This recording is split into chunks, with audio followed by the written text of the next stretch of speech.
Ok. Ok? Então, boa tarde a todas e a todos. Sejam bem-vindos a esta quinta sessão do Por Norma às Quintas, as nossas conversas de fim de tarde.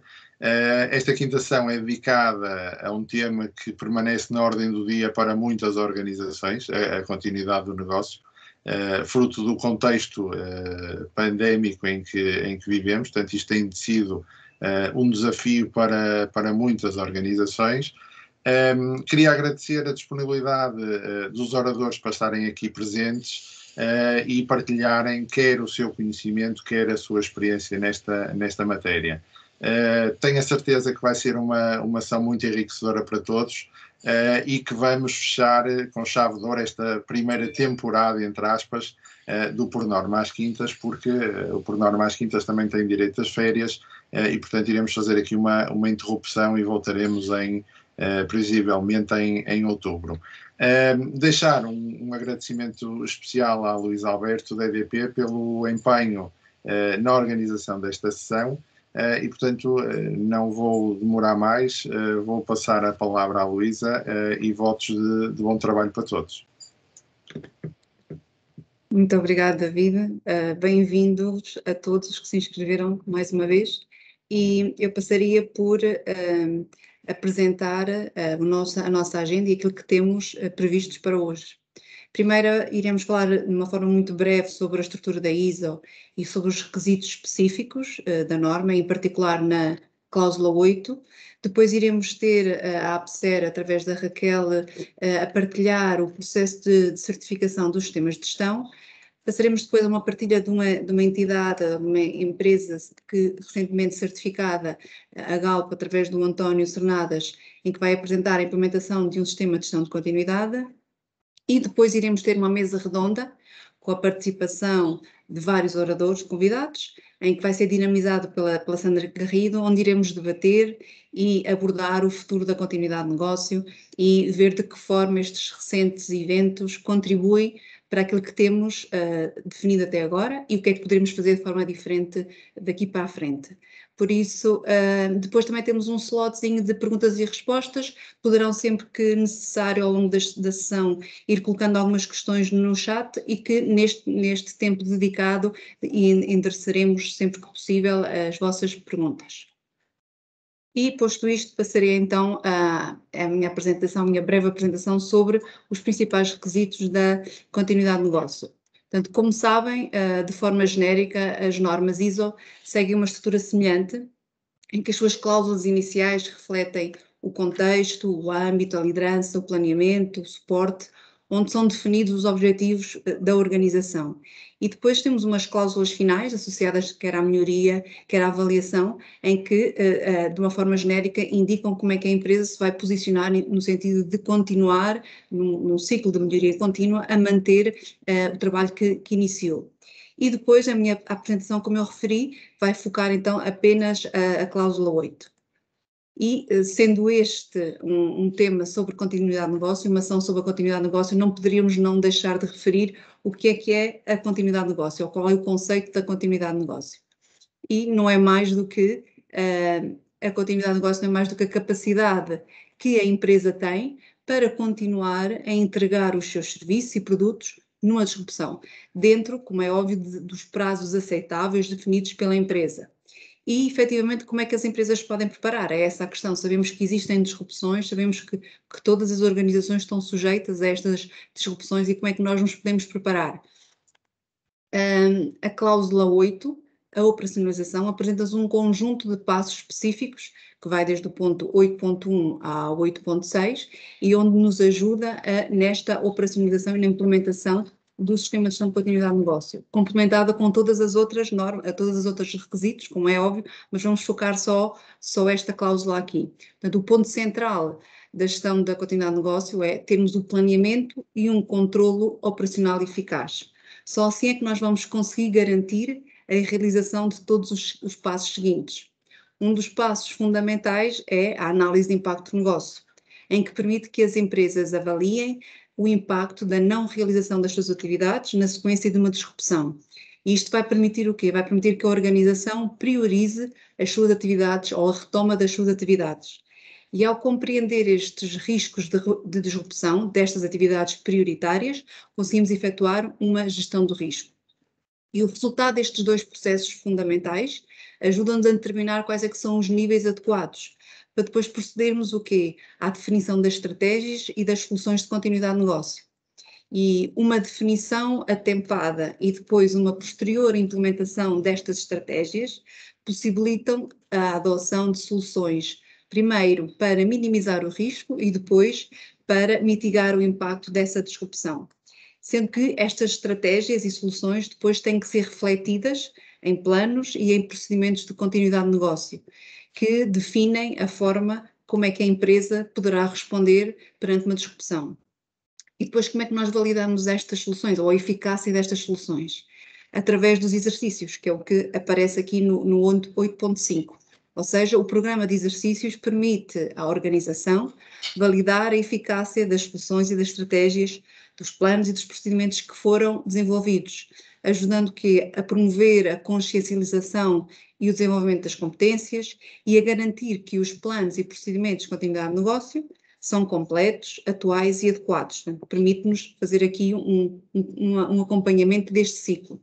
E no final deve ser avaliada de forma contínua a gestão da continuidade de negócio, de modo a garantir a sua eficácia e o alcance daquilo que foram os objetivos pré-definidos pela empresa. E claro, sabemos que a implementação de um sistema de continuidade de negócio, sem dúvida, traz benefícios para as organizações, quer seja numa perspectiva financeira, do negócio, dos processos internos e também das partes interessadas.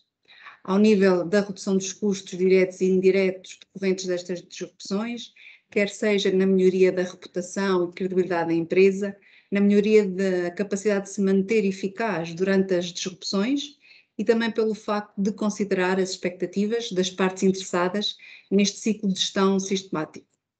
E estas são algumas das vantagens da implementação da continuidade de negócio nas organizações, mas para finalizar eu gostaria de destacar um dos benefícios desta implementação e que está associado também às partes interessadas, que é este.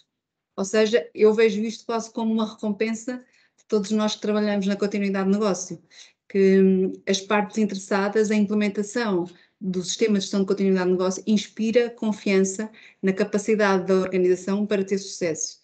E isso, sem dúvida, que nos motiva a continuarmos a desenvolver o nosso trabalho nesta área. Muito obrigada.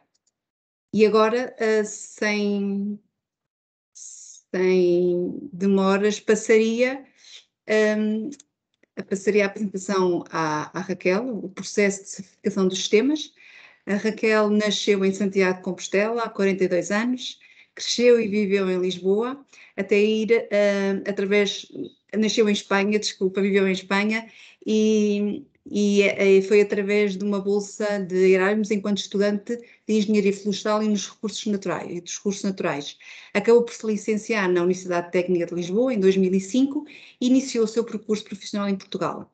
Após uma curta experiência numa associação de produtores florestais, tomou contacto com a certificação, inicialmente a certificação florestal, posteriormente os sistemas de gestão, e decidiu que esse seria o caminho a seguir em termos profissionais. Após diversas formações e pós-graduações em sistemas de gestão, ingressou na APSER, onde se formou como auditora e onde teve a possibilidade de liderar várias unidades de negócio, como a AgriFood e mais recentemente a Unidade de Negócios de Certificação e Mercados, a APSER Brasil e a APSER em Espanha. Atualmente é Unit Leader da certificação na APSER e auditora de diversos referenciais. Obrigada, Raquel, pela presença e passo a palavra. Obrigada. Muito obrigada, Luísa. Antes de mais, gostaria de agradecer a oportunidade de estar aqui hoje convosco num tema que está na atualidade do dia e que nos é muito querido.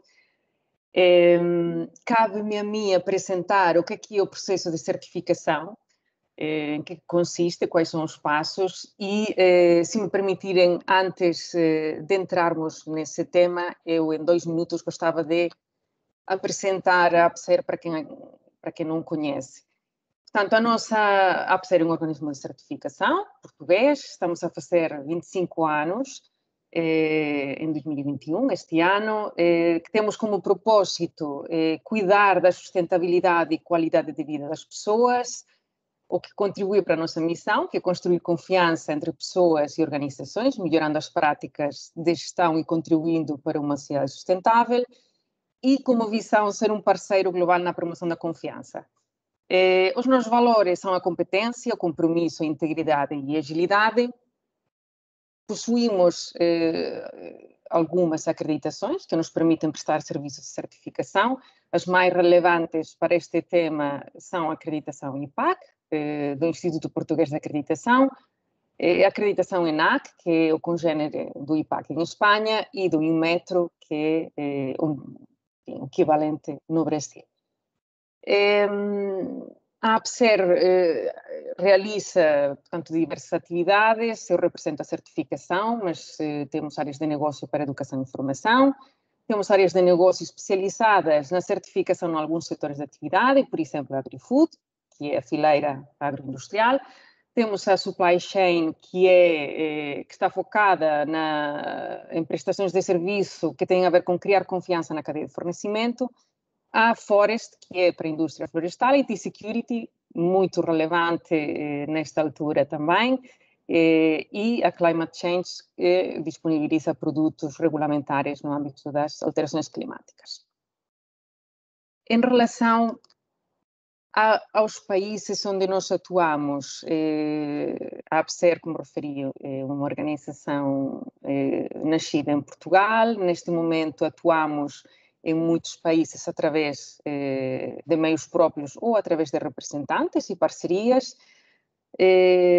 Temos três organizações participadas, uma em Espanha, outra no Brasil e outra na China, com atividades diferentes.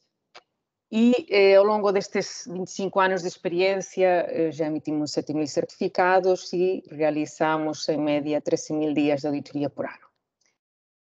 Ora bem, uma última nota: somos parceiros e membros da rede ICNET, que é a Organização Líder Mundial de Certificação, presente em 150 países, e temos muito orgulho nesta parceria, porque nos permite também dotar os nossos certificados de um reconhecimento internacional. E agora sim entramos no nosso processo de certificação.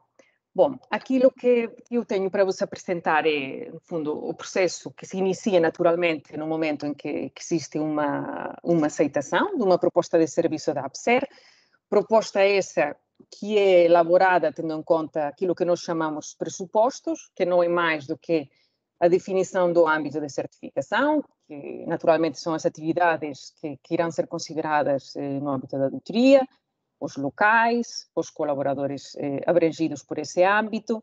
E aqui, obviamente, temos em atenção um conjunto de critérios que nos ajudam a determinar e nos determinam, na verdade, qual será a duração da auditoria que já lá vamos. Que têm a ver com os códigos de atividade da organização, com a natureza da própria organização, que podem determinar fatores de redução ou fatores de aumento da duração estándar que é definida pelo IAF e que naturalmente nós, enquanto entidade acreditada, seguimos. Existindo essa adjudicação, o passo seguinte é, naturalmente, analisarmos e realizarmos a instrução, aquilo que nós chamamos de instrução de processo. Esta primeira tarefa de análise da documentação do cliente é realizada por um profissional que é designado no momento em que existe essa abertura do processo, que é um technical manager, que vai acompanhar o cliente ao longo do processo de certificação. Aquilo que estou a referir agora é uma particularidade da APSER, não significa que seja igual em todos os organismos de certificação. E o objetivo desta instrução do processo é confirmar que existem condições para avançar para a auditoria. Naturalmente que nós queremos que as auditorias corram da melhor forma possível e que o resultado seja a emissão do certificado. Portanto, se houver aqui alguma situação que seja impeditiva ou que a APSER entenda que pode ser um risco para atingir esse sucesso, não se avança para a auditoria de concessão. Existindo condições, é feito o planeamento da auditoria, portanto, é definida a equipa auditora encarregue de realizar esta auditoria de concessão, que é proposta à organização, cliente, e depois, no fundo, começa esta fase de acordo de datas, que existindo, avançamos, então, para uma auditoria de concessão, primeira fase. Portanto, a auditoria de concessão nos sistemas de gestão é dividida em duas fases. Esta primeira fase pode ser antecedida por uma visita prévia, que no fundo é uma auditoria que serve para fazer, aqui em termos coloquiais, um ensaio de como é que as coisas estão, perceber qual é o estado da arte do sistema de gestão e assim poder corrigir possíveis ou eventuais desvios antes da auditoria de concessão primeira fase. Na auditoria de concessão primeira fase, como é ainda, portanto, quando acaba esta auditoria, fica com a organização cliente um relatório que identifica aquilo que nós chamamos áreas sensíveis, que podem ou não vir a ser classificadas como não conformidades na segunda fase. Eu vou explicar isto, pode ser um bocadinho confuso.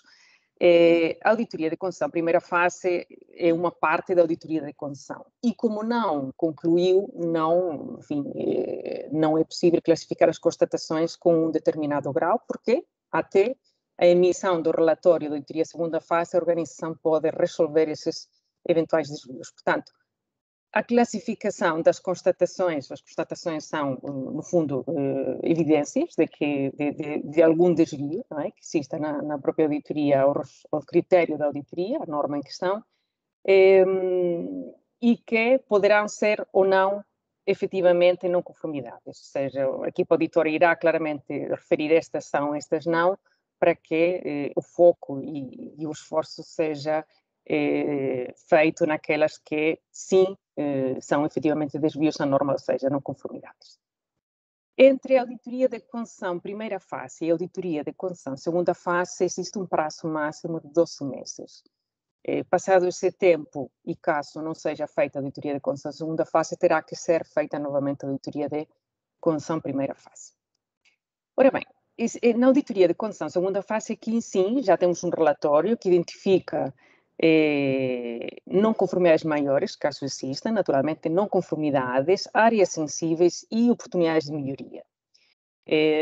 As não conformidades maiores são tipicamente desvios ao critério da auditoria, portanto a norma, que põe em causa a capacidade do sistema de atingir os resultados esperados. Também podem ser muitas falhas, portanto muitas não conformidades no mesmo requisito, o que significa que é uma falha sistemática naquele requisito concreto. Uma não conformidade pode ser um desvio à norma que não põe em causa a integridade do sistema ou também uma falha pontual. As áreas sensíveis é um tipo de constatação que poderá ser uma situação que não é, por enquanto, uma não conformidade, portanto não constitui um desvio, mas que, caso a organização não implemente medidas, poderá vir a ser. E é também uma constatação utilizada para classificar situações em que a organização, não estando em conformidade com, por exemplo, um requisito legal, fez tudo aquilo que estava ao seu alcance para atingir e está, por exemplo, à espera de uma resposta da administração pública. E, portanto, a equipa auditora considera que não é preciso, fazer nenhum procedimento adicional, nenhuma atividade, nenhuma tarefa adicional, porque fez tudo o que poderia, mas, efetivamente, está em falta aqui uma resposta oficial, por exemplo, para uma licença, para alguma questão que esteja pendente. A seguir a auditoria de concessão segunda fase e existindo desvios, eu esqueci-me, peço desculpa, das oportunidades de melhoria. As oportunidades de melhoria não são desvios, são áreas que a equipa auditora entende que podem ser traduzidas em melhorias para o sistema de gestão da organização e que deixa como sugestão serem estudadas, analisadas pela organização. A seguir à auditoria, a organização dispõe de um prazo de 1 mês para enviar um plano de ações corretivas, que nós chamamos um PAC, e esse plano de ações corretivas não é mais do que uma definição de ações, com um prazo, responsáveis, para resolver esses desvios que foram identificados. Esse plano de ações corretivas é analisado pela equipa auditora, que concordando enfim, considerando que efetivamente são ações adequadas e que irão resolver e no fundo, corrigir a causa desses desvios, emite um parecer positivo para poder encaminhar o processo para a comissão de decisão. Uma nota só aqui para as não conformidades maiores. Não é possível ser tomada uma decisão positiva de certificação com não conformidades maiores em aberto. O que isto significa? Significa que no momento em que a organização envia, e existindo obviamente não conformidades maiores, a organização elabora um plano de ações corretivas para, por exemplo, uma não conformidade maior. Se essa ação não estiver concluída e não existirem evidências dessa conclusão, não será possível tomar a decisão.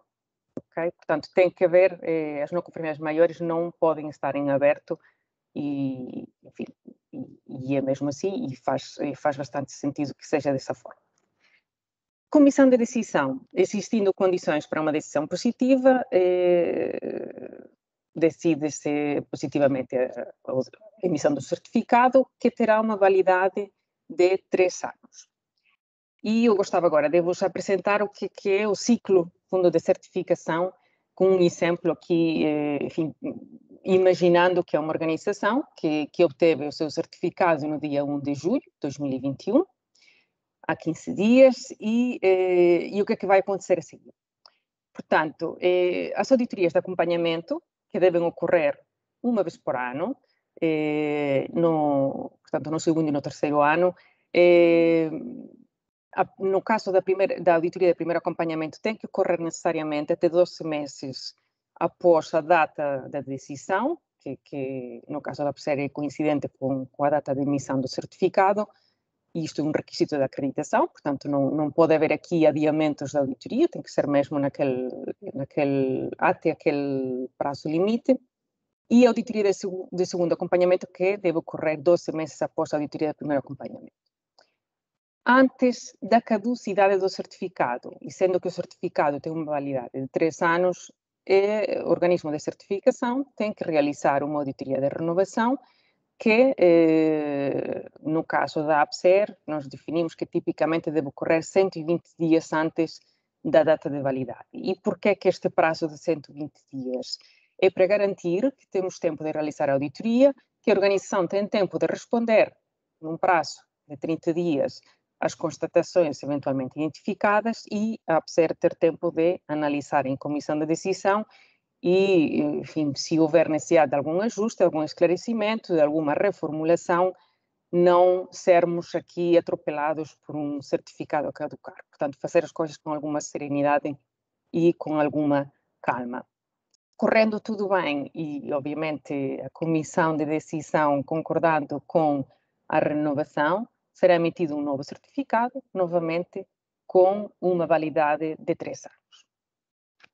Pronto, e eu, enfim, com isto concluo a minha apresentação. Deixo aqui um convite para nos visitarem no nosso site e também informo que está disponível o regulamento de certificação de sistemas de gestão, onde podem encontrar tudo isto que eu estive a falar convosco e informação muito mais detalhada sobre o processo de certificação, enfim, está de consulta livre, que podem tirar as dúvidas que existirem. E deixo também o meu endereço de e-mail para o que eventualmente seja necessário.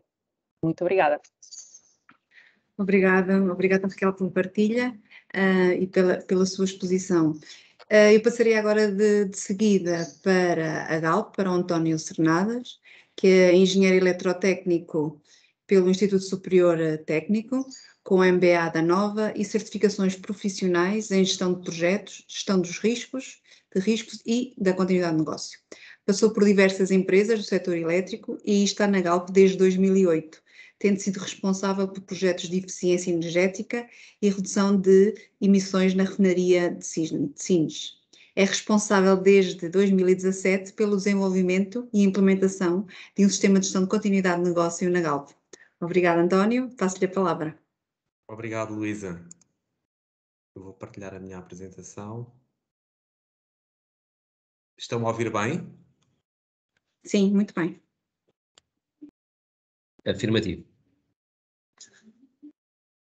Ok. Então, boa tarde a todos. Antes de mais, agradecer a oportunidade de poder partilhar convosco a minha experiência no desenvolvimento e implementação na Galp de um sistema de gestão da continuidade de negócio alinhado com a ISO 22301, nomeadamente como começámos esse desenvolvimento e implementação, o caminho que percorremos até à data e quais os nossos planos de futuro para a continuidade do negócio na Galp. Começando pelo que é a Galp atualmente. A Galp é uma empresa de energia verticalmente integrada, tradicionalmente de oil and gas, mas comprometida com a diversificação do seu portfólio para assegurar a transição energética para uma economia de baixo carbono. Neste slide vemos o que é a Galp atualmente em números. Eu gostaria apenas de salientar que atualmente já somos o maior produtor de energia de origem fotovoltaica na Península Ibérica. Bom, mas indo ao assunto que nos traz aqui hoje, para desenvolver um sistema de gestão da continuidade de negócio é essencial começar pelas suas bases. Primeiro de tudo, é necessário que a administração da empresa aponte o caminho, definindo os seus compromissos e os seus objetivos quanto à continuidade do negócio, numa política. Neste slide vemos a política de continuidade de negócio da Galp. É um documento que está disponível ao público no nosso site institucional, portanto não vou perder tempo a lê-lo. Segundo, para concretizar a política é necessário criar uma organização assente no modelo de governo para a pôr em prática. O nosso modelo de governo está assente numa estrutura corporativa incluída na nossa Direção de Segurança e Sustentabilidade, que reporta a uma comissão AQS. Esta comissão tem a responsabilidade de supervisão do nosso sistema integrado de gestão, que, por sua vez, reporta à Comissão Executiva. E, por outro lado, o nosso modelo de governo está assente numa estrutura operacional nos negócios e nas áreas de suporte aos negócios. Neste slide seguinte, vemos o nosso modelo de governo, representado de outra forma, em que temos aqui ao centro a estrutura corporativa, com o CBCO, que é o Corporate Business Continuity Officer, e à volta os Local Business Continuity Officers dos negócios e das áreas corporativas de suporte.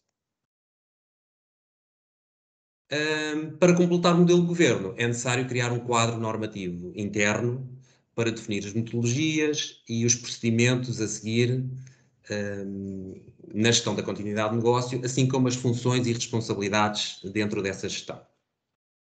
Na Galp temos o nosso modelo de governo assente em 3 normas transversais e ainda 2 procedimentos operacionais que definem como é que se fazem as análises de impacto no negócio e como é que se desenvolvem os planos de continuidade. Passando agora ao roteiro do nosso projeto de desenvolvimento e implementação da continuidade do negócio. Como a empresa tem negócios muito diversificados e em diferentes geografias, decidimos por começar com um piloto, com o âmbito limitado à cadeia de valor oil em Portugal continental, onde temos a responsabilidade de operar diversas infraestruturas críticas nacionais. E que é o que vemos aqui neste diagrama, é o diagrama de grupos de processos dessa cadeia de valor, começando aqui à esquerda com o aprovisionamento e trading de petróleo bruto, o seu transporte marítimo, recepção nos terminais de leixões e de cines, o seu processamento nas refinarias e depois a logística primária e distribuição e comercialização de todos os produtos refinados. Este projeto piloto arrancou em setembro de 2017, e dividiu-se em 4 fases. Uma primeira fase de desenvolvimento, uma primeira fase de diagnóstico, uma segunda fase de desenvolvimento, uma terceira fase de implementação e uma quarta fase de integração no nosso sistema integrado de gestão e de candidatura à certificação. E tivemos aqui um interregno entre a fase 2 e a fase 3 para ampliação do âmbito, para cobrirmos todo o portfólio de produtos refinados que a empresa comercializa. Portanto, regressando aqui ao slide anterior, são aqui estes processos representados a azul, assim como estes produtos como o jet fuel, que é combustível de aviação, combustível de bancas marítimas, gás de petróleo liquefeito, químicos e lubrificantes. Continuando, estamos, entretanto, já com um novo projeto em curso, que tem como objetivos principais, primeiro, rever e atualizar tudo aquilo que foi feito no piloto e também incorporar a reestruturação que, entretanto, a nossa área comercial sofreu, em que agora está organizada por segmentos de mercado e não por produtos. Okay? Portanto, agora temos aqui o B2B, B2C e serviços. Portanto, acabamos por estender o âmbito à cadeia de valor do power e à cadeia de valor do gás natural também. Okay? E temos como um segundo objetivo estender progressivamente o âmbito a outras geografias. Okay? Este novo projeto tem um plano de execução a 2 anos, com vagas sequenciais de extensão do âmbito. Aqui a revisão do piloto já está concluída. Estamos neste momento a fazer a extensão do âmbito à Madeira. Seguidamente seguir-se-á os Açores e depois Espanha. Mais para a frente iremos para as restantes áreas de negócio e geografias. Esperamos até 2024 ter toda a empresa coberta pela continuidade do negócio. Passando agora aos resultados obtidos até à data com o nosso projeto de implementação da continuidade do negócio. Pronto, primeiro referir que em cada uma das vagas de extensão do âmbito completamos o ciclo de vida da continuidade do negócio. Estamos neste momento no terceiro ciclo para a extensão à Madeira, aos processos de IT e aos processos de gestão de instalações administrativas. Neste slide vemos alguns exemplos ilustrativos do tipo de entregáveis resultantes do projeto. À esquerda vemos um mapeamento de processos que não é do âmbito do projeto da continuidade do negócio, mas que é um input essencial para fazermos a nossa análise de impacto no negócio dos processos, para identificar aqueles processos que são críticos, mapearmos os recursos essenciais a esses processos e para definição de objetivos de recuperação.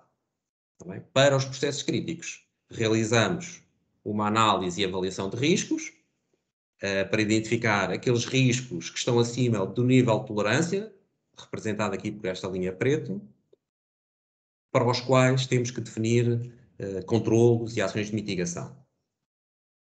Okay? Na fase seguinte, com base nos cenários de disrupção identificados na fase anterior, definimos estratégias de continuidade para responder a esses cenários, com base nas quais depois desenvolvemos os procedimentos de recuperação que ficam definidos nos planos de continuidade. Neste slide vemos alguns dos resultados do projeto em números.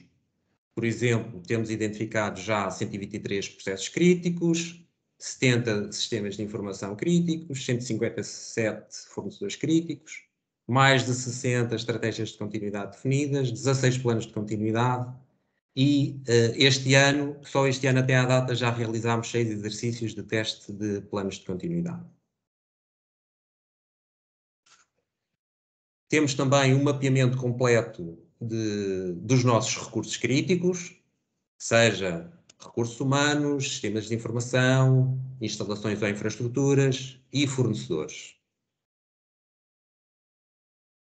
Mas pronto, a continuidade de negócio não atua apenas na resposta aos eventos disruptivos, atua também na prevenção desses eventos, e isso faz através da identificação, análise e mitigação dos riscos para a continuidade do negócio, Aqui no âmbito do nosso projeto já identificámos e analisámos 204 riscos, dos quais 19 estão acima do nível de tolerância e para os quais definimos 13 ações de mitigação.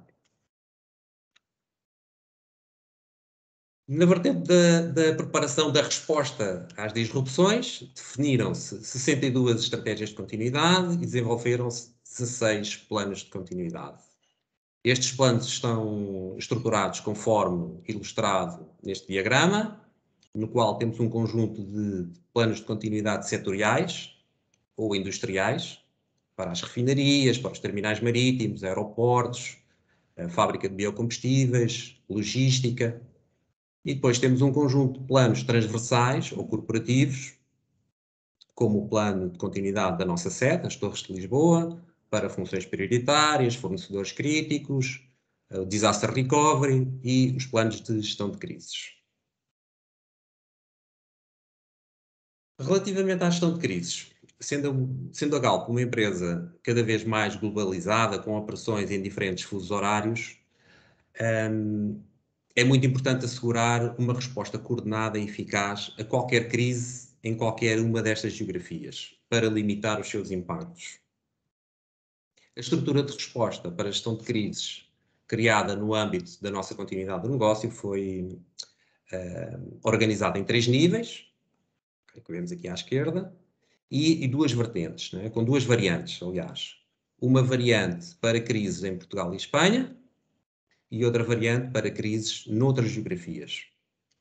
Em ambos os casos, a crise é coordenada por um gabinete de gestão de crises, liderado pelo nosso CEO.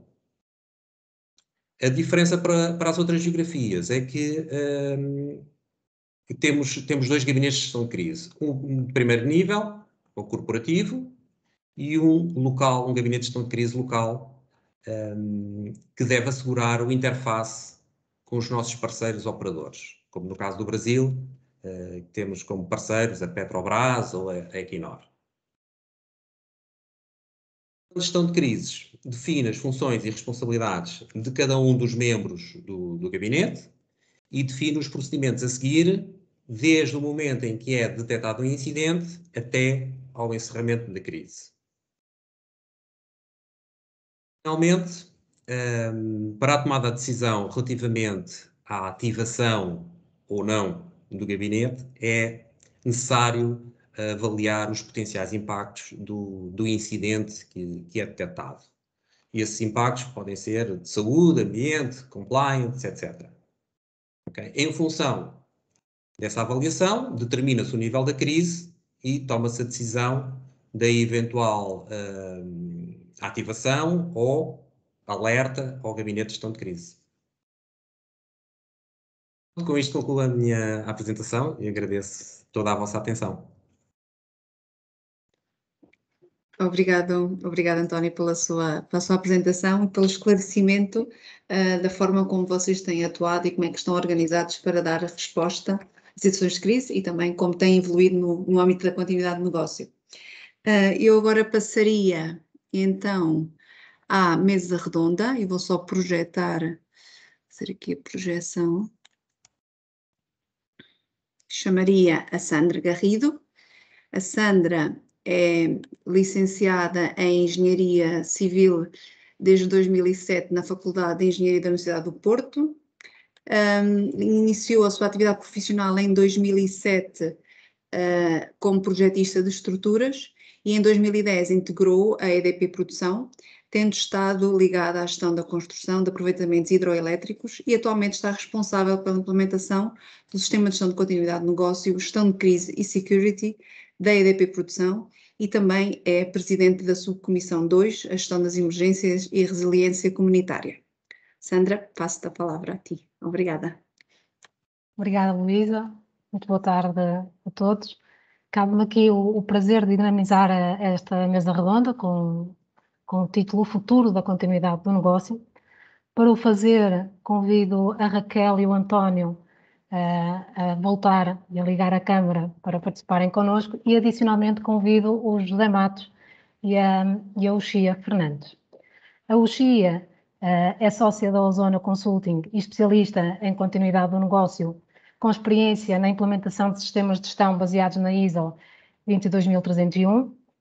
É membro da Comissão Técnica, precisamente da que estamos a participar, da CT 195, e do Comitê Internacional 292, pertencente ao Grupo de Trabalho número 2 da Continuidade e Resiliência Organizacional.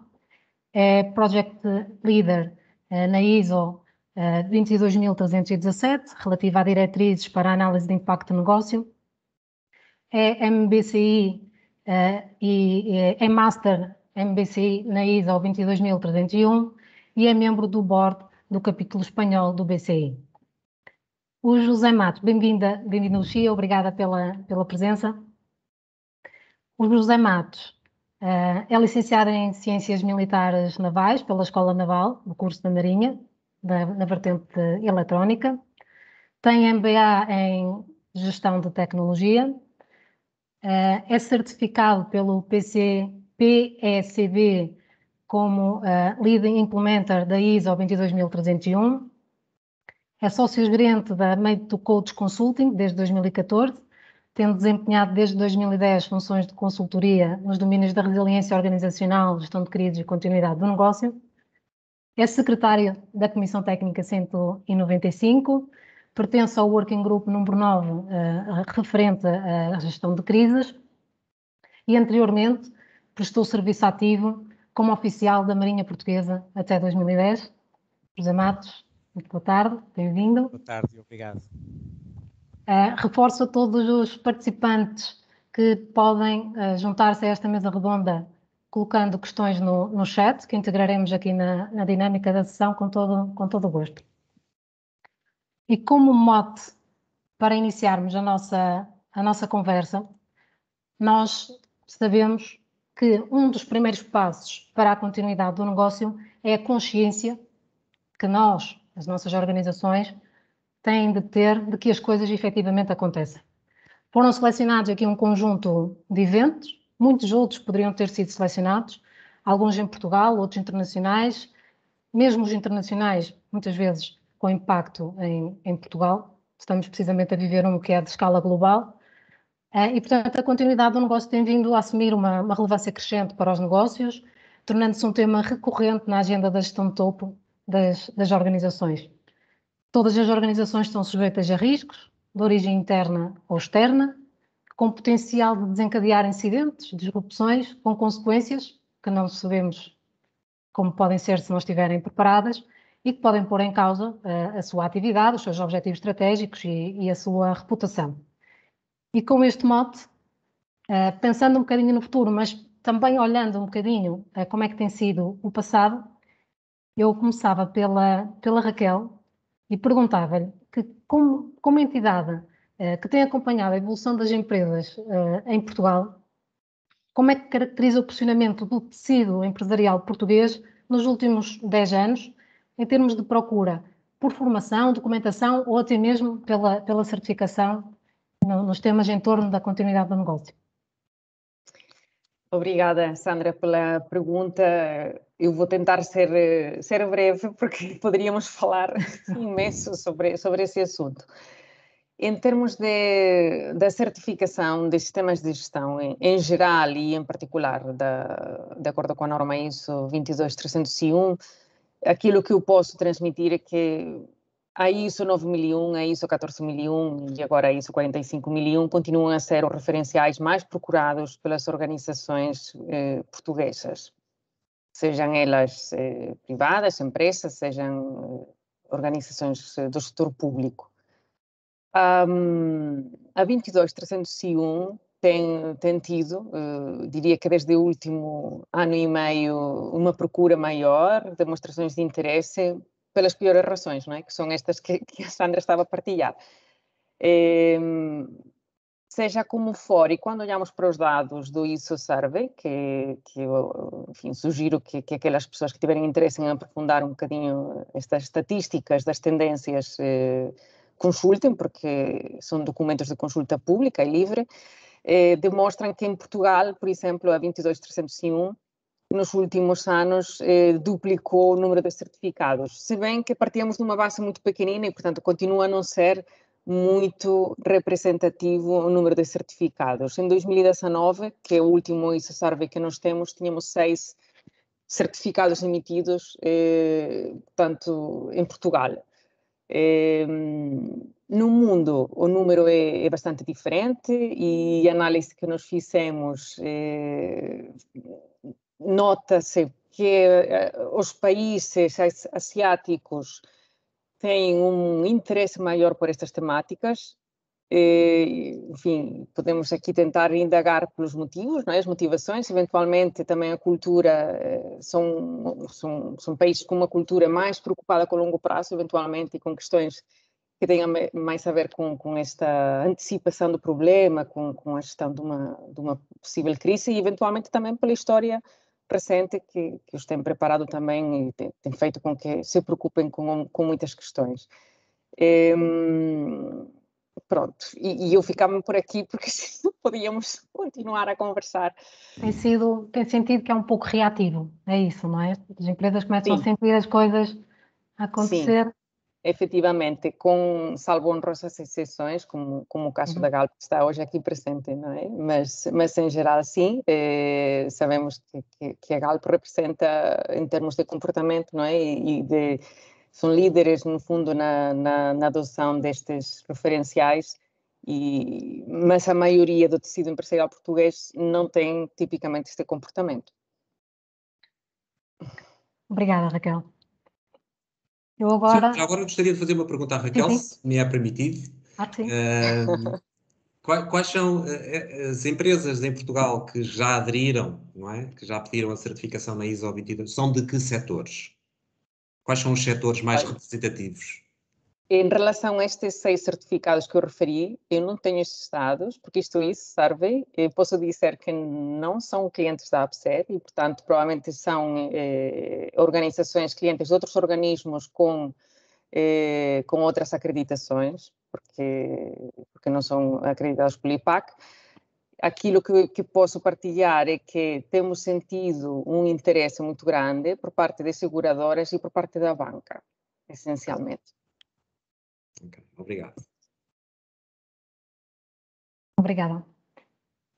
Eu agora passaria à Uxia, tendo-lhe aqui uma perspectiva de entidade que apoia empresas na adoção de sistemas de gestão de continuidade do negócio, mas não só no sistema de gestão com o intuito da certificação, mas no intuito também da aplicação de boas práticas de continuidade do negócio. Qual é a evolução que tem identificado nas organizações desde que existe a ISO 22301, ou seja, desde 2012? Qual é a evolução que tem percepcionado? Sim, eu diria que a publicação das normas sempre traz algum interesse nas organizações nessa primeira data de publicação. Como a Raquel acaba de referir, e não me surpreendeu nada a sua afirmação, há setores que tipicamente já têm alguma maturidade antes incluso de existir a norma publicada, como o setor financeiro e o setor assegurador. E, de facto, acho que é assim, porque também já tem requisitos legais relacionados com a continuidade que datam de muito antes do que a ISO 22301. Em termos de geográficos, também há, de alguma forma, uma maturidade mais histórica ligada ao Reino Unido, que já tinha anteriormente a ISO, ao British Standard 25999, e algumas organizações, tanto de Portugal como de Espanha, já tinham aderido também e certificado esse referencial, embora não fosse um referencial nacional. Então, a evolução em termos de adoção do referencial, da ISO 22301, vem em aumento e, de facto, há um documento que é o Horizon Scanning do Business Continuity Institute, que mostra que mais de 70% das organizações que participam no inquérito, que tem por base este relatório, baseiam-se na 22301 para implementar os seus sistemas de gestão da continuidade. Mas a maturidade da certificação, digamos, não é assim tão grande. É dizer, há muitas mais organizações que adotam a norma das que finalmente certificam na norma. E acho que nesse âmbito ainda temos percurso por diante, mas desde a nossa perspectiva, também estamos notando mais interesse nos últimos anos, sendo que há 2 anos, provavelmente, não havia quase, eu acho que quase nenhuma organização certificada, mais lá da EDP em Portugal, e pode haver uma mais, mas já nos últimos anos, a Galp também já se certificou ano passado, e já há mais caminho, digamos, mais organizações que estão a certificar-se na ISO. Não sei se... Sim. Na verdade, o caminho faz-se caminhando. O facto das empresas já procurarem as práticas de continuidade do negócio acaba por já ser um passo para, no futuro, depois assumirem esse compromisso de se certificarem. Mas o importante é começar, não é? O importante é pegar na norma e começar a implementar os diferentes requisitos da norma. Uhum. Eu agora lançava a mesma questão, no fundo, que evolução identifica nas organizações desde a norma ao José Matos, uma vez que também na Made to Coach também apresta este tipo de apoio. Sim, muito obrigado. Aliás, aquilo que eu tenho para dizer, em parte, liga com o que já foi referido antes, uma parte pela Raquel, no que diz respeito ao setor financeiro e segurador, e também pela UXIA, até porque nós entramos muito pela vertente já depois da documentação estar desenvolvida, ou seja, na fase toda que tem a ver da manutenção do programa de exercícios e do desenvolvimento. E na realidade, como foi referido, houve vários documentos ainda na década anterior deste século, portanto, em particular, por exemplo, em 2008, isso foi notório, até face ao quadro geral que se viveu nessa altura, em termos de documentos do Banco de Portugal e do Instituto de Seguros também de Portugal, para a implementação de planos de contingência e depois até de continuidade por parte dessas áreas. Na altura, como a Uxia referiu, a referência que, aliás, que era por nós seguida, era precisamente o British Standard 25999-2, que tinha as especificações, porque também, que é um pouco, aliás, ele já tinha também o ciclo de plano do Check Act da ISO 22301, já tinha toda a estrutura de definição de uma política de continuidade de negócio, do BIA, da apreciação do risco, por aí fora. Portanto, a estrutura já lá estava nesse documento, que também, à semelhança da ISO 22313, embora fosse diferente, mas também havia o British Standard com o mesmo número e traço 1, que era o de enquadramento do processo. Portanto, quando a ISO 22301 aparece em 2012, isso foi uma transição. Pronto, foi uma transição, mas num processo que não foi... do ponto de vista do que eram as orientações e as especificações, não foi radicalmente diferente. A diferença é que passamos a ter uma norma internacional ao nível da ISO e, portanto, isso vai ligar com um conjunto crescente de eventos que transmitem, aliás, como o slide que temos aqui em cima de nós reflete uma crescente atenção por parte das pessoas e das organizações, porque são feitas por pessoas, para questões que têm a ver com a incerteza, com as cadeias todas que geram todo um ciclo e uma cadeia de eventos com crescentes impactos ao nível total. E o que nós temos vindo depois a ver, ou seja, ao longo deste tempo todo, até porque a Made to Coach não começou logo como empresa, começou primeiro como uma marca de uma outra empresa em 2008, só em 2014 é que se autonomizou, mas o que nós temos vindo a ver sempre nessa área é, por um lado, até porque da parte de todo o desenvolvimento do sistema de gestão de continuidade de negócio, há uma componente muito importante que é também o que tem a ver com toda a cadeia, todas as empresas que estão na cadeia de valor e que podem afetar aquilo que é o meu output e, portanto, mesmo naqueles setores que nós falámos, cada vez há mais requisitos que afetam todas as empresas que estão na cadeia de valor para assegurarem a necessária continuidade de negócio. Essa é algo que nós notamos em termos também desta dinâmica.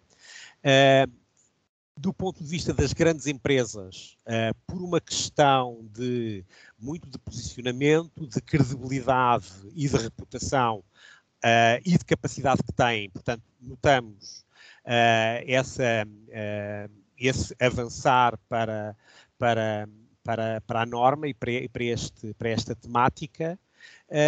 Nas empresas mais pequenas, o que nós sentimos é que isso é um trabalho que depois podemos referir aqui até mais à frente, que tem a ver com o futuro da continuidade do negócio, que é o tópico desta mesa redonda. Nas empresas pequenas, como eu estava a dizer, houve um trabalho importante que já foi agora desenvolvido na nova edição de 2019 da ISO, no sentido de não pôr peso tão grande em algumas coisas que têm a ver com a possibilidade da implementação de sistemas de gestão da continuidade do negócio por empresas mais pequenas, mas obviamente que os custos que estão associados, e há aqui sempre uma coisa que tem que ser posta na balança, que é o custo expectável do risco e o custo que eu tenho da implementação imediata de medidas para gerir os riscos e eventuais incidentes, pesa e, portanto, não tem sido um processo fácil, se bem que a estrutura da própria ISO, dos sistemas de gestão, facilite depois também a adoção de sistemas de gestão integrada, o que pode facilitar na integração depois de componentes como a continuidade do negócio. E era isto que eu poderia, assim, numa primeira instância, partilhar sobre aqui a trajetória, pelo menos como por nós vivida, aqui no que diz respeito à continuidade do negócio e à ISO 22301. Obrigada, José. Eu estou a ver que estão a entrar algumas questões no chat. Passarei lá já de seguida. Penso que as duas primeiras serão comentários, que eu vou complementar aqui à nossa conversa, que em Portugal serão sobretudo, mas não só, as tecnológicas a avançar com a 22.301, e depois vamos também já falar sobre isso, e que as empresas gestoras de infraestruturas críticas também têm vindo a mostrar interesse na implementação da 22.301. Efetivamente, tem-se verificado esta procura por estas empresas mais com outro tipo de obrigações, digamos assim, e de exposição. Sim. Sandra, posso fazer um comentário? Claro que sim. Concordo totalmente, as empresas das infraestruturas críticas e de facto temos aqui representadas a EDP e a Galp, que precisam... É o nosso caso. É o caso, têm mostrado muito interesse, mas eu falava antes em termos de volume e obviamente há muitas mais entidades bancárias e seguradoras do que empresas que gerem infraestruturas críticas, mas sim concordo com esse comentário e também com que o interesse que têm tipicamente aquelas empresas tecnológicas que têm que gerir disrupções de uma forma muito mais rápida, provavelmente, que outros setores, não? Mas concordo totalmente com os dois comentários dos participantes. Obrigada. Vou chamar o António aqui também à discussão, no sentido de lhe pedir que partilhe connosco, na perspectiva da empresa, e depois de vermos a apresentação com todo o ciclo que a Galp e todo o caminho que a Galp já fez e que vai fazer, Ainda temos um caminho a percorrer. O caminho faz-se caminhando, principalmente nestes processos.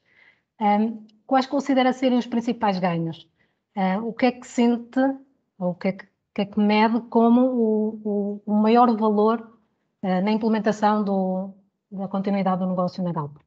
Sim, pronto. Antes de responder à pergunta, eu só gostaria de aproveitar aqui a presença da Uxia para agradecer a colaboração da Ozona no nosso projeto piloto e também a presença da Raquel San Martín, também pela colaboração da APSER no nosso processo de certificação.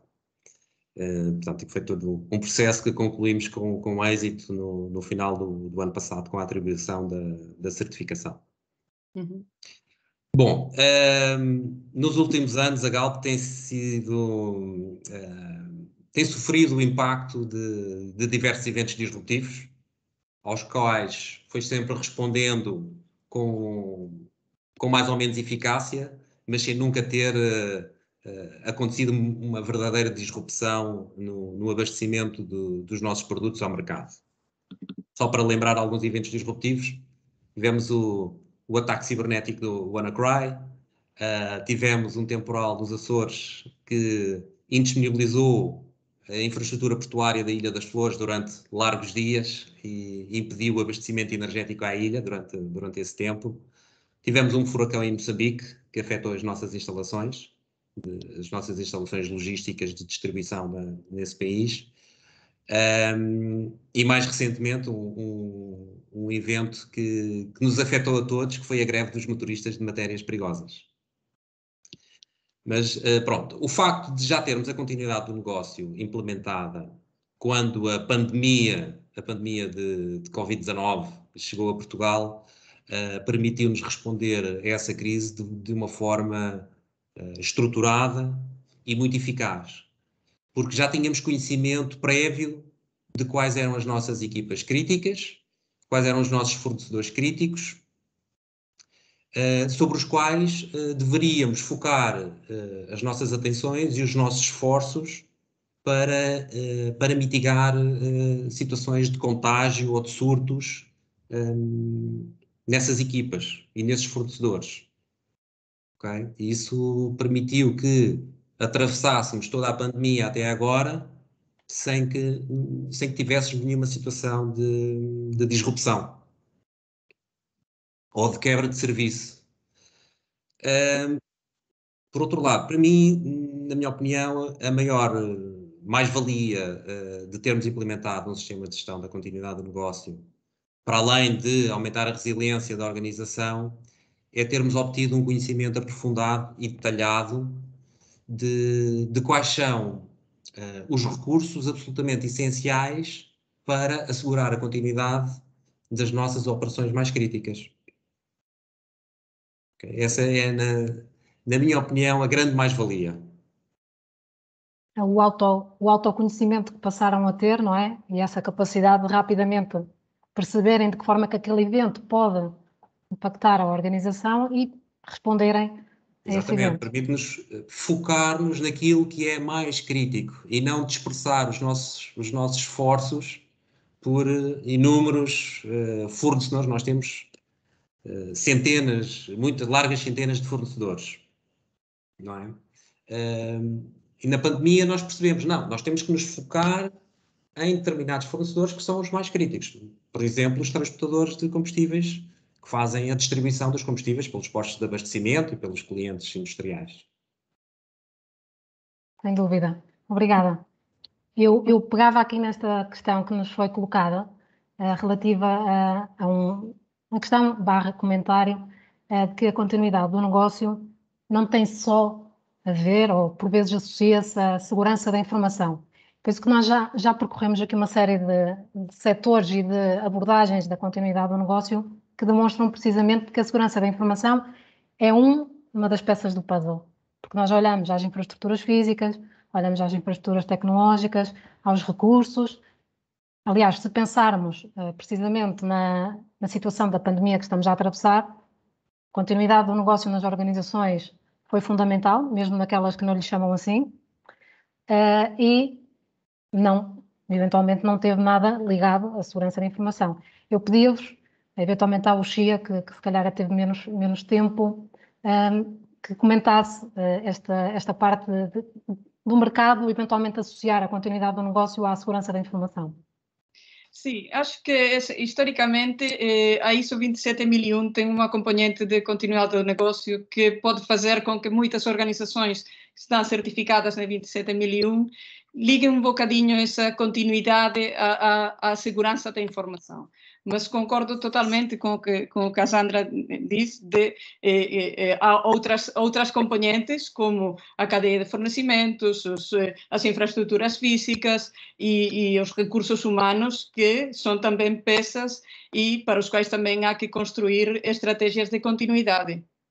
Por isso que, obviamente, na parte tecnológica é uma parte muito importante da continuidade, há que prestar muita atenção, mas não só. Obrigada. Mais algum Alguém quer comentar, complementar esta ideia? Eu concordo 100%. Acho que tradicionalmente, eu acho que continua a ser associada àquelas normas típicas de tecnologias de informação, mas no entendimento da APSER não se trata de uma norma tipicamente desse setor. Pode ser, obviamente, adoptada por empresas de tecnologias de informação, mas é aplicável a qualquer organização e tem, enfim, obviamente, muitas vertentes e não apenas a garantir, não é, o fornecimento de serviços e de informação. Exatamente. Aliás, temos aqui o caso da Galp, não é? A Galp é essencialmente uma empresa industrial, não é? Claro. A verdade é que estamos cada vez mais dependentes de sistemas de informação, mas continuamos a ser uma empresa industrial e os nossos processos críticos são industriais. Eu depois, se pudesse, também gostava de agarrar até num ponto que foi referido, quer na intervenção do António Senadas, quer da parte da Luísa, e que tem a ver precisamente com o que ele referiu da parte dos valores acrescidos que estão associados à parte da implementação do sistema e de soluções de continuidade de negócio,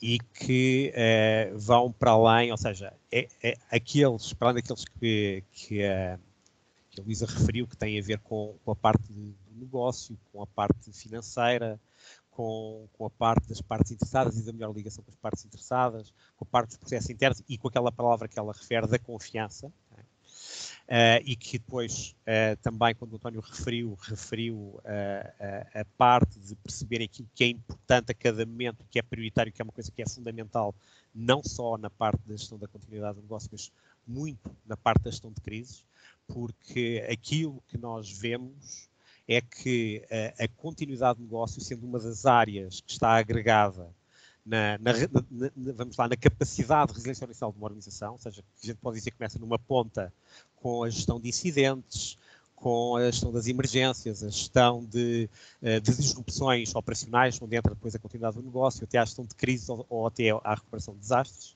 e que tudo deverá estar ligado com a componente de gestão do risco. Este desafio, por um lado, é só por si algo que exige bastante de uma organização, mas tem uma série de produtos laterais e de valor que acaba por resultar por um conjunto, como foi referido, de conhecimento, até do ponto de vista das relações transversais na organização. As equipas sabem melhor com o que é que contam do outro lado, particularmente, e os exercícios, que é uma vertente que nós focamos sempre muito, porque um dos desafios fundamentais que se põe está para além da implementação da capacidade, uma implementação inicial, está para além daquilo que a gente chamamos os dossiês com a documentação das prateleiras, é a continuidade do negócio, toda uma estrutura integrada de gestão de incidentes, gestão de emergências, gestão de disrupções operacionais, gestão de crise, gestão de risco, estar numa organização de uma forma viva, e traz em particular, como foi dito pela Luísa, a palavra confiança, que eu gostei, a parte de ter a noção melhor daquilo que realmente importa quando o momento exige uma decisão, é um momento absolutamente decisivo para uma organização como é numa gestão de crise, e todo este caminhar, e que é facilitado por algo que é mais estruturado, que é precisamente a área da continuidade do negócio, traz valores acrescidos para uma organização. Eu, só para terminar aqui esta minha intervenção, gostava de dizer, até porque é assim, como foi dito, eu sou oriundo da Marinha, e eu lembro perfeitamente quando é que ainda nos anos 90, quando as nossas fragatas, para além do treino que tinham cá, passaram a ter treino avançado no Reino Unido. Ou seja, e o facto de nós termos toda uma estrutura de treino com avaliação externa, ou seja, nós cá tínhamos bom treino, mas toda aquela equipa com avaliação externa, o que gerou foi uma capacidade muito maior de nós, mesmo depois, nas funções meramente administrativas, fluirmos e trabalharmos muito melhor uns com os outros, porque sabíamos muito melhor transversalmente quebrar os silos que tipicamente caracterizam as organizações. E um dos desafios para nós é precisamente a continuidade do negócio não ser vista nunca como mais um silo dentro da organização e algo que contribui transversalmente para algo que no limite é uma crise. Muito obrigado. Era só aqui este ponto que eu queria acrescentar. Obrigada, excelente contributo. Eu vou agora desafiar-vos a todos, à mesa redonda e a todos os que nos estão a assistir, a um momento mais inspiracional. Nós vamos passar um vídeo e depois fazer uma ronda pelos colegas da mesa redonda para que nos digam como é que veem o futuro da continuidade do negócio. Mas primeiro vamos assistir ao vídeo.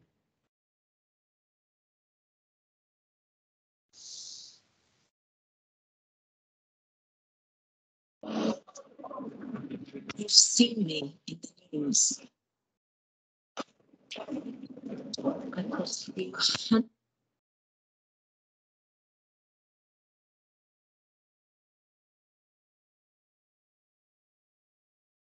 hundreds of billions of dollars a year. I destroy lives, sometimes forever. By now, you probably met me in person. Do I have your attention? So far, you have defended yourself, responded, tried to rebuild what I destroyed. You recovered, and eventually, you forgot. Disaster. Respond. Recover. Repeat. Disaster. Respond. Recover. Repeat. We have to break this vicious cycle. Recover better. Depois deste vídeo, que eu acho que é um pouco impossível ficarmos indiferentes e não sentirmos aqui uma certa inquietação, eu pergunto a cada um para onde vai evoluir a continuidade do negócio, que dimensões vêm da continuidade do negócio crescer e como estamos em cima da hora, peço-vos que sejam breves, uma frase. Começo pela Raquel. Raquel. Bom, é difícil responder essa questão. Eu diria que o foco na prevenção, naturalmente, é o mais importante, não é? E após os acontecimentos disruptivos, que já vimos que acontecem e que podem não ser necessariamente uma pandemia, não é? Podem ser coisas muito mais simples, que as organizações se foquem, como aqui já foi dito, e que é mesmo assim, naquilo que é realmente essencial e crítico para repor os níveis de atividade normais, é o essencial. E todos tivemos um treino intensivo desde março do ano passado nisso, não é? Em diferentes momentos, diferentes escalas, dependendo um bocadinho da nossa atividade e da criticidade da atividade para a vida das pessoas.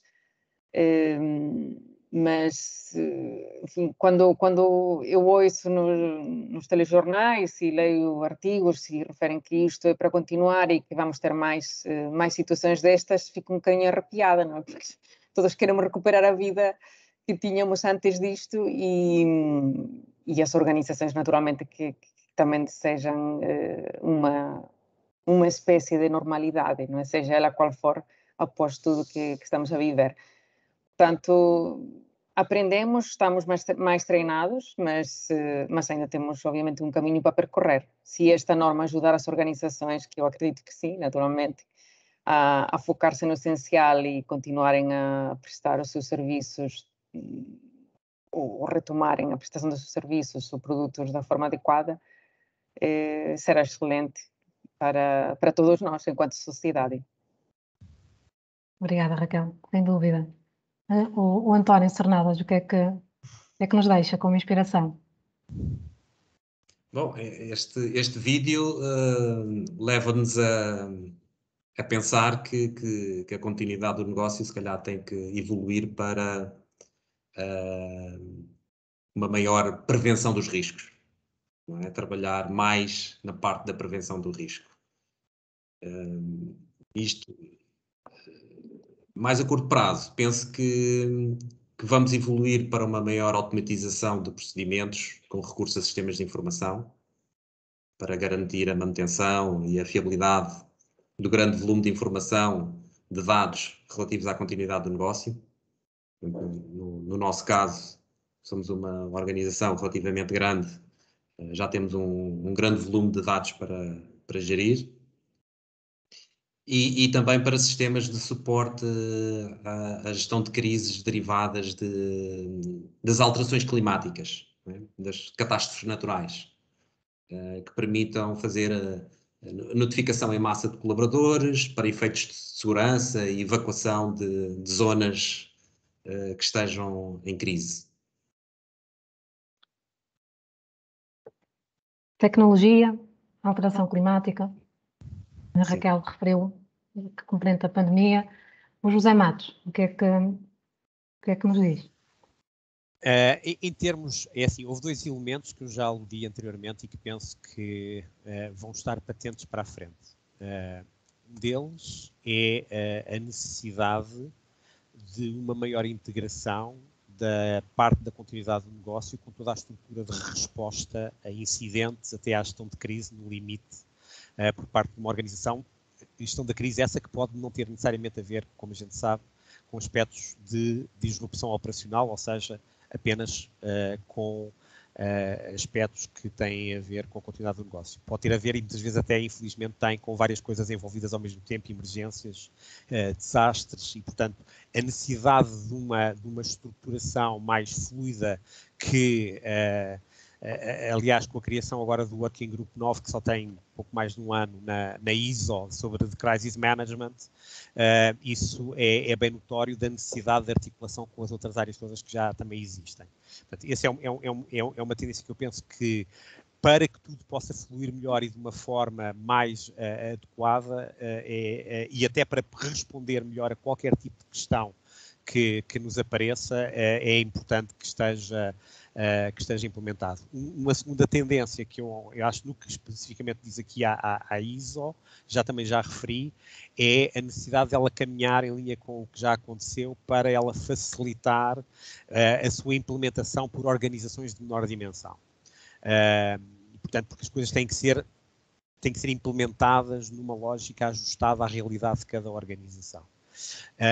E o terceiro aspecto, que está aqui referido na parte da prevenção, mas que eu poria de outra forma, que é o nosso mundo cada vez propicia a existência e efeitos mais críticos de riscos emergentes. Ou seja, com isto eu quero dizer com algo que aparece na linha do horizonte, que nós ainda não temos conhecimento bem de probabilidades de ocorrência, nem de potenciais impactos. E esse conhecimento vai progredindo. Antes de poder ser considerado um risco que nós depois tratamos, por exemplo, através da ISO 31000, no âmbito da apreciação do risco, seja da continuidade do negócio, seja de outras áreas. E os riscos emergentes, há vários no horizonte. Aliás, eu lembro, por exemplo, aqui da parte da pandemia, eu lembro perfeitamente que em 2015 houve até uma TED Talk da parte do Bill Gates, exatamente, que focava esta questão. E, portanto, há uma série deles e o desafio é nós conseguirmos identificar esses riscos emergentes. Aliás, na ISO também está a trabalhar nesse sentido, para melhor podermos, antes de que as coisas nos confrontem, podermos começar a atender a elas. E eu penso que esse é também um desafio importante a caminhar. Obrigada. Lucia. Sim, eu acho que a evolução irá, concordo com o que estão a dizer, e com essa extensão ou essa continuação da continuidade do negócio com a gestão de crise, e acho que também com outras áreas. De facto, acho que o termo vai evoluir para resiliência e de alguma forma vai abranger outras áreas de forma mais coordenada. E acho que isso até foi uma coisa que ganhamos com a gestão da pandemia, porque há muitos profissionais da continuidade que referem que a coordenação com outras áreas foi muito superior do que tinha sido anteriormente. Áreas com as quais não tinha muito contacto durante este período de pandemia, houve muita coordenação, áreas de IT, de recursos humanos, de gestão de instalações, ou seja, nem só áreas tipicamente mais próximas à continuidade, senão também outras áreas da organização. Isto permitiu que todas, de alguma forma, estejam orientadas no mesmo objetivo que acaba por ser a resiliência da organização e que acaba por... Eu acho que isso é algo que já não iremos para trás. Uma vez que a organização já tem essa coordenação, já tem esses fluxos de informação já definidos, deve aproveitar esse push para continuar a fazer isto, uma vez que finalize, esperemos que pronto, a situação de pandemia e que exista essa normalidade que todos anelamos de alguma forma, não? Mas que continue essa colaboração entre áreas e essa, para construir organizações muito mais resilientes e por acaso, e sociedades muito mais resilientes, nem só organizações. Em consequência, não é? Coisas acabam por se ligar. Muito, muito obrigada a todos. Acho que foi aqui uma conversa muito interessante. Podíamos continuar, se o horário nos permitisse. Penso que ficou aqui claro que a continuidade do negócio recebeu agora aqui cresceu muito. A continuidade do negócio efetivamente cresceu muito com esta situação pandémica e, portanto, agora acho que as empresas já compreenderam o papel e a importância que a continuidade do negócio poderá ter. E eu vou passar à Luísa para fazer um encerramento e da minha parte, muito obrigada. É isso mesmo, ou seja, depois do debate que ouvimos e das preocupações e das ameaças cada vez mais desafiantes, das experiências e destas perspectivas de cada um dos nossos excelentes oradores, podemos concluir que ainda muito temos para fazer neste âmbito, quer seja na continuidade ou daqui a algum tempo na resiliência, na norma que pode surgir em termos de resiliência, porque eu também concordo com essa abordagem da UXIA e que caminhamos para a resiliência que vai acomodar os diferentes sistemas de gestão, os diferentes temas, porque têm todos que caminhar e coordenar e trabalhar juntos. E vamos continuar, sem dúvida, a inspirar a tal confiança na capacidade que as empresas, sejam empresas médias, sejam pequenas, sejam grandes empresas, mas que todas possam ter esta capacidade para ultrapassar e para ter sucesso, porque a continuidade de negócio não é só para empresas de grande dimensão, deve ser aplicada para todas as empresas. Concordo também com o José Mati, com essa preocupação e com esse foco que ele deu. Mas uma coisa nós temos a certeza é que hoje, sem dúvida, temos um maior e mais conhecimento sobre este tema e nós não temos que ser apenas receptores ou takers desta informação. Nós podemos efetivamente influenciar o futuro da continuidade de negócio e cabe-nos a nós também fazer esse passo e dar esse caminho, fazer esse caminho para continuarmos a influenciar e tornar a resiliência uma disciplina de excelência que é e que nós temos vindo ao longo destes anos tentado evoluir. E se até agora temos visto esta adaptação e a forma como a continuidade de negócio tem tomado esta relevância, daqui para a frente vai continuar, porque sabemos que estamos postos a novas discussões, novos riscos emergentes e a continuidade vai sem dúvida, ou a resiliência vai sem dúvida acomodar todos estes temas. Não é? Portanto, olha, eu muito obrigada a todos os que colocaram as questões, que contribuíram também para a dinâmica da sessão. E por último, não podia deixar de agradecer aos nossos oradores, à Raquel São Martim, ao António Cernadas, ao Xia Fernandes, ao José Matos, pela sua disponibilidade desde o primeiro momento, desde a primeira hora, e é claro, agradecer à Sandra pelo desafio que aceitou, este desafio que eu lhe propus, e claro, agradecer também ao David por me ter dado esta oportunidade para co-organizar esta sessão. Muito obrigada a todos e muito obrigado por terem escolhido passar este final de tarde connosco a ouvir-nos falar sobre o futuro da continuidade de negócio. Qualquer questão que tenham, estejam à vontade para nos contactar e o resto, boa tarde a todos. Obrigada. Obrigado. Obrigada. Obrigada. Obrigado, boa tarde. Obrigada a todos.